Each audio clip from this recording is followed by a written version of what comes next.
صحابہ کرام میں یا آپ صلی اللہ علیہ وسلم کے زمانے میں یا بعد کے جو تابعین تھے ان لوگوں کے زمانے میں یہ الوداع کا ثبوت نہیں ملتا ہے۔ جس طرح سے سارے جمعہ وہ لوگ ادا کرتے تھے اور سارے جمعہ کی اہمیت جو ان لوگوں کے یہاں تھی وہی اہمیت اور اسی طرح کی تیاری یہ رمضان کے آخری جمعہ کی وہ لوگ کیا کرتے تھے۔ نہ مستقل طور پر اس کے لیے نیا کپڑا سلواتے تھے، نہ نیا کپڑا پہنتے تھے، جو سمجھا جاتا ہے ہم لوگوں کی اس میں کہ بھائی الوداع جمعہ بڑھیا سے تیاری کیا جائے، ہے نا، اچھے اچھے کپڑا پہنا جائے، تو یہ اس چیز کا صحابہ کے یہاں رواج نہیں رہا ہے نا۔ تو اس طرح سے اگر کوئی سمجھ رہا ہے تو بدعت ہے، لیکن اور جمعہ کی جیسے تیاری کرتے ہیں اور جمعہ کو نیا کپڑا پہنتے ہیں اور جمعہ کو خوشبو لگاتے ہیں، تیاری کرتے ہیں، اس طرح سے تیاری کرتے تو کوئی حرج کی بات نہیں ہے۔ بہرحال نبی کریم صلی اللہ علیہ وسلم کی حدیث میں نے خطبہ میں پڑھی اور پچھلے جمعہ بھی بتایا تھا کہ انسان کا روزہ زمین اور آسمان کے درمیان لٹکا ہوا رہتا ہے، لا یرفع الا بصلاۃ الفطر، اور اس کو نہیں اٹھایا جاتا جب تک کہ صدقہ فطر نہ ادا کر دیا جائے۔ تو صدقہ فطر ادا کرنا واجب ہے، ضروری ہے۔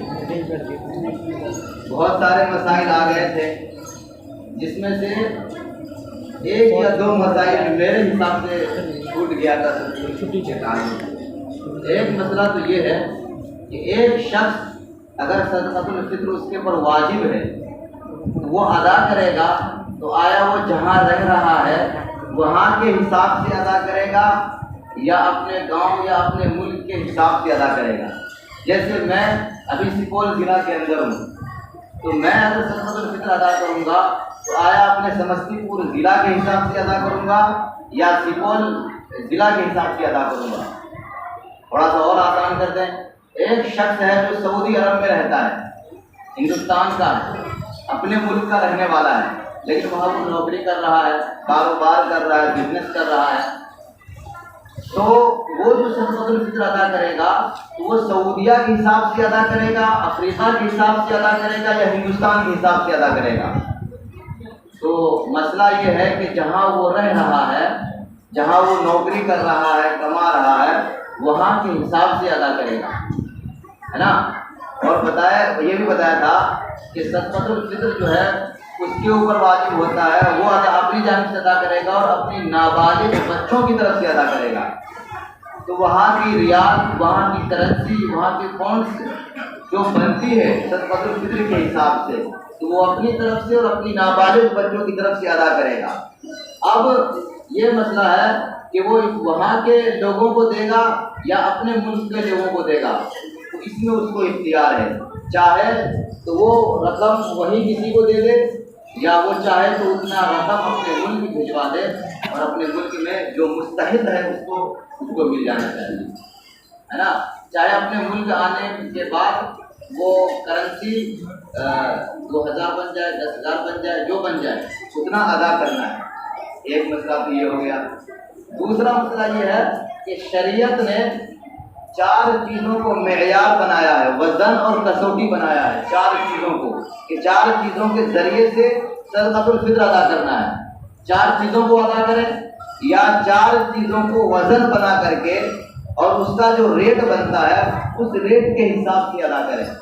وہ 4 چیزیں کیا ہیں؟ نمبر 1 کشمش، نمبر 2 کھجور یا اس کے ہم جنس جو آتا ہے کیا کہتے ہیں اسے، چھوارا، کھجور یا چھوارا، نمبر 3 جو، نمبر 4 گیہوں۔ یہ 4 چیزیں ہیں، اس کو تھوڑا میں کتاب سے سمجھا دوں تاکہ زیادہ آسانی ہو۔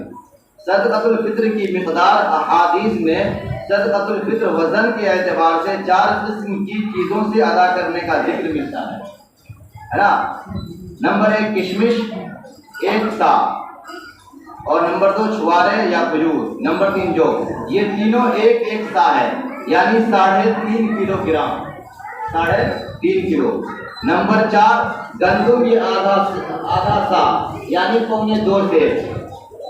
تو اب اس کی وضاحت کرتے ہیں کتاب والے خود ہی کہ نمبر 1 بہتر صدقۃ الفطر وہ ہے جسے اپنی مالی حیثیت کے اعتبار سے ادا کیا جائے، جسے اپنی مالی حیثیت، ہماری مالی حیثیت کچھ اور ہے، آپ کی کچھ اور ہوگی، ان کی کچھ اور ہوگی، ان کی کچھ اور ہوگی، تو جس کا اللہ تبارک و تعالیٰ نے جو مال کی حیثیت بنایا ہے وہ اپنے حساب سے ادا کرے. اب دیکھیے دنیا کے اندر ہم لوگ اس کا فرق بھی رکھتے ہیں. ایک آدمی ہے جو بڑا بزنس مین ہے, انل امبانی ہے, تو وہ ظاہر سی بات ہے وہ لگژری گاڑی میں چلے گا, اس کو ہم کہیں گے سائیکل پہ چلنے کے لیے, تو اس میں وہ اپنی شان کو کم سمجھے گا اور اس میں بے عزتی محسوس کرے گا. اس کی شان یہ ہے کہ وہ کار سے لگژری گاڑی سے چلے, بڑی گاڑی سے چلے, ٹھیک ہے نا. تو لہٰذا جب اس کی وہ حیثیت ہے دنیوی پوزیشن میں, تو دین کی پوزیشن میں بھی بہتر یہی ہے کہ وہ جو ہے کشمش چھوارے یا جو کو وہ اپنا حیثیت بنائے اور اپنی حیثیت کے مطابق ادا کرے. اس کے بعد کس طرح سے اس کا جو حیثیت ہے اسی حیثیت سے ادا کرے. ایک بیچارہ جو نارمل طبقہ کا ہے وہ گیہوں سے ادا کرے, لیکن اگر مالدار آدمی بھی اگر گیہوں کو ہی معیار بنا کر کے ادا کر دے, ادا ہو جائے گا. ادا ہونے میں کوئی گڑبڑی نہیں ہے, ادا تو ہو جائے گا, لیکن اس کی شان اس کے شان کے خلاف ہے. کہ اس کی شان تو یہ تھی کہ وہ زیادہ نکالتا تاکہ غنی فقیر لوگ جو ہے, غریب لوگ جو ہے ان کو فائدہ ہو سکے. اس لیے نبی کریم صلی اللہ علیہ وسلم کی حدیث ہے اغنوہم فی ھذا الیوم, کہ اس دن ان کو بے نیاز کر دو, بے پرواہ کر دو, مالدار کر دو, ہے نا. تو اپنی حیثیت کے مطابق ادا کرنا چاہیے. لہذا اللہ تبارک و تعالیٰ نے جس کی جو حیثیت بنایا ہے اسی کے مطابق ادا کرے.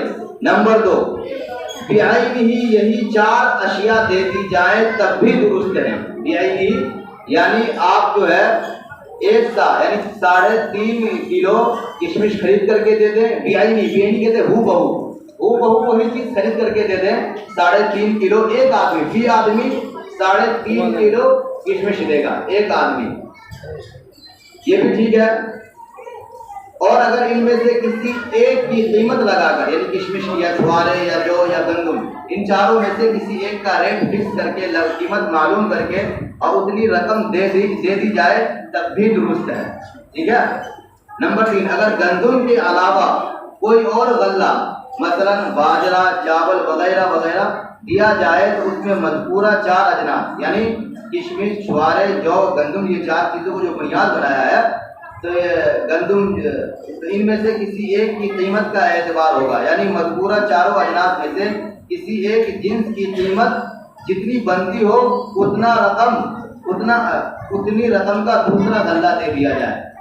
3 کلو کشمش کا جو ریٹ ہے اتنا ریٹ میں جتنا چاول آئے گا اتنا مکمل چاول خرید کے دینا ہے. یہ نہیں کہ ہم 3 کلو چاول دے دیں گے, اتنا ریٹ میں 3 کلو کشمش کے ریٹ میں 2 کلو چاول آئے یا 10 کلو چاول آئے.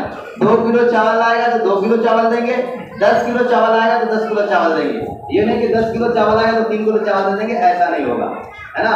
شریعت نے ان 4 چیزوں کو معیار اور کسوٹی بنایا ہے, تو ان 4 چیزوں کے بدن کا ہی اعتبار ہوگا, ہے نا. تو اپنی مالی حیثیت کا ہمیں اعتبار رکھنا ہے نا. اگر کوئی بڑا پوزیشن والا ہے, اس کا رہن سہن, کھانا پینا, ہے نا, مکان, دکان, سب کچھ اس کے الگ چیز ہے, الگ حساب سے دکھتا ہے دنیاوی اعتبار سے. دین کے اعتبار سے بھی چاہیے کہ وہ جو اللہ تبارک و تعالیٰ نے اس کو پوزیشن بنایا ہے اس اعتبار سے ادا کرے. یہ دونوں مسئلے شاید میرے خیال سے آپ لوگوں کو سمجھ میں آگے ہوگا. تو انشاءاللہ اپنی حیثیت کے مطابق ہر انسان نکالے. اور ایسے بھی ہم دیکھتے دنیا میں کسی کو وہ نہیں کرتا, اعتراض نہیں کرتا, لیکن ہم اور آپ دنیا کے اندر اس چیزوں کو دیکھ رہے ہیں. ہمارے گاؤں دیہات میں تو الحمدللہ نہیں ہے, لیکن شہروں میں ایسے ہے, ہم 2 ہمارے 2, تو جو جتنا بڑا ہوتا ہے اس کی فیملی بھی چھوٹی ہوتی ہے. تو اگر گیہوں سے نکالے گا تو کیا کہتے ہیں وہ 4 آدمی کا نکالے گا, ہے نا. یہ بات ہے میں عصر کی نماز میں بتا چکا ہوں, جمعہ میں بھول گیا تھا, لیکن عصر کی نماز میں جو کتابیں پڑھی جاتی ہیں ان میں کئی مرتبہ اس کا تذکرہ کر چکا ہوں. تو وہ 4 آدمی کا نکالے گا, لیکن جو بیچارے متوسط طبقے کے ہیں, درمیانی طبقے کے ہیں, ان کے گھر میں 10 افراد ہیں, 10 لوگ ہیں, تو وہ جو ہے 10 لوگوں کا نکالے گا. تو بتائیے یہ 10 لوگ ہیں اور وہ بڑا سیٹ ہے, بزنس مین ہے, تجارت مین ہے, انل امبانی بنا ہوا ہے, اور اس کے گھر میں 2 ہی بچے ہیں, وہ تو کوئی 4 ہی آدمی ہوئے. وہ اگر گیہوں سے نکالے گا تو دیکھو کہ یہ جو متوسط طبقہ کے ہیں زیادہ نکالا, یہ 10 آدمی کا نکالا, وہ 4 آدمی کا نکالا, یہ زیادہ نکالا, ہے نا. تو لہٰذا اس کا خیال رکھنا چاہیے کہ اللہ تعالیٰ نے جو ہمیں پوزیشن دیا ہے اس پوزیشن کے اعتبار سے ہم خرچ کریں، ہے نا. اور اللہ تبارک و تعالیٰ کے راستے میں جو ہم خرچ کریں گے تو حدیث میں ہے کہ وہ اپنے لیے خرچ کریں گے. اللہ تبارک و تعالیٰ کو ہمارے مال کی، ہمارے جان کی، کسی بھی چیز کی ضرورت نہیں ہے. قل اے نبی کہہ دیجیے ان صلاتی و نسکی و محیای و مماتی للہ رب العالمین، کہ میری نماز، ان صلاتی و نسکی، اور میری قربانی، وہ محیای، اور میرا دنیا کے اندر زندہ رہنا، وہ مماتی، اور میرا مرنا، للہ رب العالمین، اللہ کے لیے جو سارے جہان کا رب ہے اور پالنے والا ہے. تو ہماری نماز، روزہ، ہمارا مرنا جینا، یہ سب کچھ اللہ کے لیے ہونا چاہیے، ہے نا. تو ہر چیز آسان لگے گی، ورنہ ساری چیزیں مشکلیں ہیں اگر اللہ کے لیے نہیں کریں گے. اس لیے ہمیں اللہ کے لیے کرنا ہے.